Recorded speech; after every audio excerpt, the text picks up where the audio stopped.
what is cost to complete, or what does cost to complete mean? And that's a term that if you're looking for a construction mortgage, you're going to hear that all the time, and it's going to be sort of a very casual term that people will use. But basically this term, it's associated with construction mortgages, and the best way to explain it is to give an example. So if you have a building, something that you're constructing that you've gone to the bank to look for financing for, and it's going to cost $500,000, and you're going to put in $150,000 towards the cost of $500,000. That means the bank, or you're going to look for someone to lend you the other $350,000. So cost to complete would mean it's $500,000. But where this really starts to matter is as you start construction, or maybe you get a third of the way into the building process, and you go to the bank and you say, okay, I'd like to now take some of that $350,000 and pay my trades or pay for my materials. And the bank says, great, we'd love to give it to you. We're going to send an engineer or an appraiser out, and we want them just to check on the status. We want to make sure that you said it was going to cost $500,000, and now that you're asking for some money, we want to go out and make sure that it's still going to cost in total $500,000 to finish. Well, if the appraiser or the engineer goes out and they see that maybe you made some changes to the drawings, or maybe you added another level, or maybe you've somehow made a material change that has now increased the budget from $500,000 to $550,000. Then the engineer, the appraiser, goes back to the bank and says, whoa, cost to complete on this mortgage, the entire budget's actually $550,000.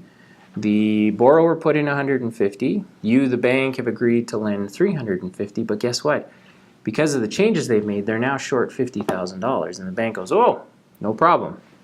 They go back to the borrower and they say to the borrower, look, before we give you any money, we need to see that you've made up the difference on the cost to complete for this project. So before we give you any money, we need you to put up $50,000 to cover the difference in the changes that you made, or we need to renegotiate the construction mortgage that you've asked us for. So the bank wants to make sure, and rightfully so, I think, the bank wants to make sure that there's enough money to finish the project at all times.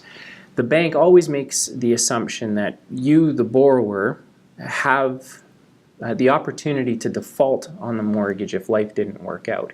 And the last thing that a banker wants is to take back a project that's half completed, and not only half completed, but there isn't enough money to even finish it. Even if the banker was to give the rest of the money available under the mortgage, because of the changes and some of the difficulties that happened on the site, that if there's not enough money, then the bank now has to figure out where are they going to get the rest of the money to finish building out the project. So cost to complete is a term you might hear all the time. It's actually not a complicated term, but it is important to understand what the implication is. So at the beginning of a construction mortgage, make sure you know your budget. Make sure that you feel very confident in the numbers that you're using, because as you begin construction and you ask the bank to release funds to you to pay for your bills and your costs, if there's been any changes, if the price of concrete goes up, or if you've added a couple more walls, or you've changed the design that has in turn changed the budget, then you have to be prepared to either put that money up